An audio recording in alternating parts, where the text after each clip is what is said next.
जय श्रीमन नारायण। आइए आपका फिर से स्वागत है आपके अपने YouTube चैनल में। आज की इस वीडियो के माध्यम से हम आपको सुनाएंगे माघ मास महात्म्य के 21वें अध्याय की कथा। जो भी भक्त सच्ची श्रद्धा निष्ठा के साथ माघ मास महात्म्य की कथा को श्रवण करते हैं एवं उनका पालन करते हैं तो भगवान विष्णु की कृपा से उनके घर में सुख समृद्धि बनी रहती है एवं माँ लक्ष्मी का पूरा आशीर्वाद प्राप्त होता रहता है।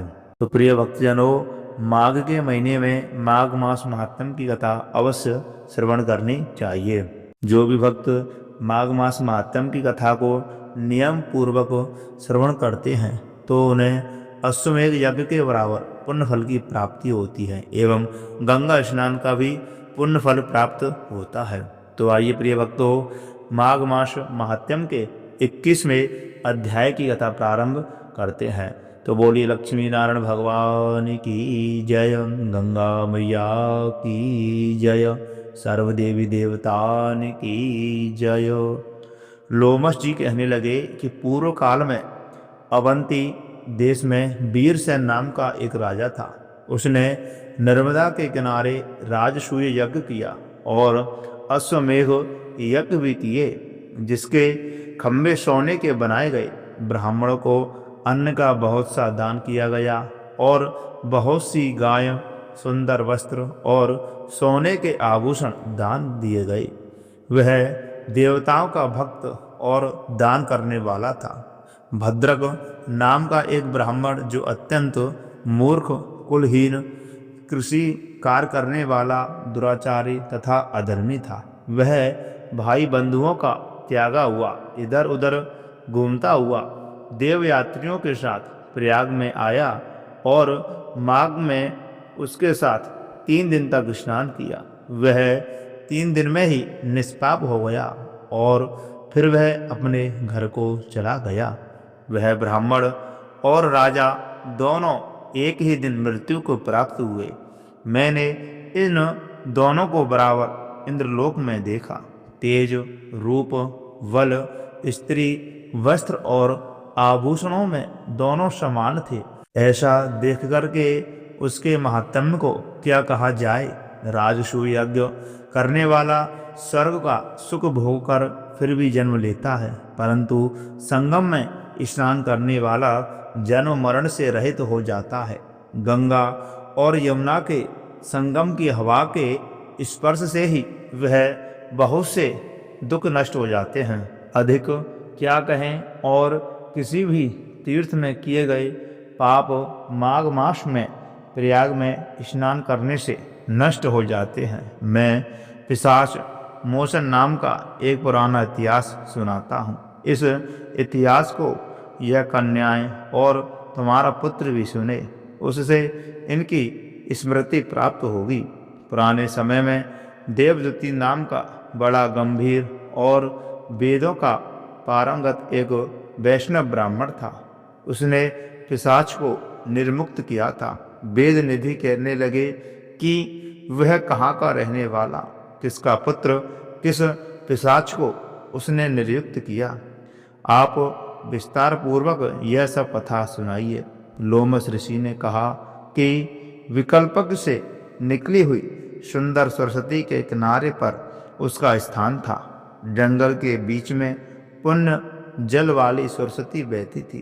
वन में अनेक प्रकार के पशु भी विचरते थे। वह ब्राह्मण के श्राप के भय से पवन भी बहुत सुंदर चलती थी और वन चैत्र रथ के समान था। उस जगह धर्मात्मा देवदूती रहता था। उसके पिता का नाम सुमित्र था और वह लक्ष्मी के वरदान से उत्पन्न हुआ था। वह सदैव आत्मा को स्थिर रखता, गर्मी में अपने नेत्र सूर्य की तरफ रखता, ऊर्जा वर्षा में खुली जगह पर तपस्या करता, हेमंत ऋतु में सारस्वत सरोवर में बैठता और त्रिकाल संध्या करता। जितेंद्रिय और सत्यवादी भी था। अपने आप गिरे हुए फल और पत्तियों का भोजन करता था। उसका शरीर सूखकर हड्डियां मात्र रह गया था। इस प्रकार उसको तप करते हुए वहां पर 1000 वर्ष व्यतीत हो गए। तप के प्रभाव से उसका शरीर अग्नि के समान प्रज्वलित था। विष्णु की प्रसन्नता से ही वह सर्व कर्म करता। दधीचि ऋषि के वरदान से ही वह श्रेष्ठ वैष्णव हुआ था। एक समय उस ब्राह्मण ने वैशाख महीने की एकादशी को हरि की पूजा कर उनकी सुंदर स्तुति तथा विनती की। उनकी विनती सुनकर के भगवान उसी समय गरुड़ पर चढ़कर उसके पास आ गए। चतुर्भुज विशाल नेत्र मेघ जैसा स्वरूप भगवान को स्पष्ट देखकर प्रसन्नता के मारे उसकी आंखों में आंसू भर आए और कृतकृत्य होकर के उसने भगवान को प्रणाम किया। उसने अपने शरीर को भी याद ना रखा और भगवान के ध्यान में लीन हो गया। तब भगवान ने कहा कि हे देवदूति, मैं जानता हूँ कि तुम मेरे परम भक्त हो। मैं तुमसे अति प्रसन्न हूँ। तुम वरदान मांगो। इस प्रकार भगवान के वचन सुनकर के प्रेम के मारे लड़खड़ाती हुई वाणी से कहने लगा कि हे देवादिदेव, अपनी माया से शरीर धारण करने वाले, आपका दर्शन देवताओं को भी दुर्लभ है। अब आपका दर्शन भी हो गया, मुझको और क्या चाहिए। मैं सदैव आपकी भक्ति में लगा रहूं। भगवान उसके वचन सुनकर के कहने लगे कि ऐसा ही होगा। तुम्हारे तप में कोई बाधा नहीं पड़ेगी।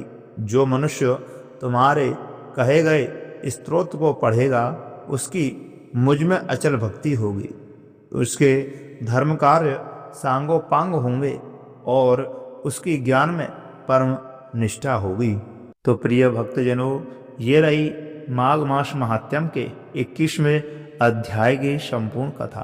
तो मैं आशा करता हूँ यह कथा आपको बहुत अच्छी लगी होगी। जो भी भक्त इस कथा को सच्चे मन, श्रद्धा और नियम पूर्वक धारण करता है तो भगवान विष्णु एवं गंगा मैया की कृपा उसके ऊपर निरंतर बनी रहती है एवं लक्ष्मी माता का भी आशीर्वाद प्राप्त होता है। जो भक्त माघ मास महात्म्य की कथा को सुनते हैं एवं गंगा स्नान करते हैं, उन्हें अश्वमेघ यज्ञ के बराबर पुण्य फल की प्राप्ति होती है।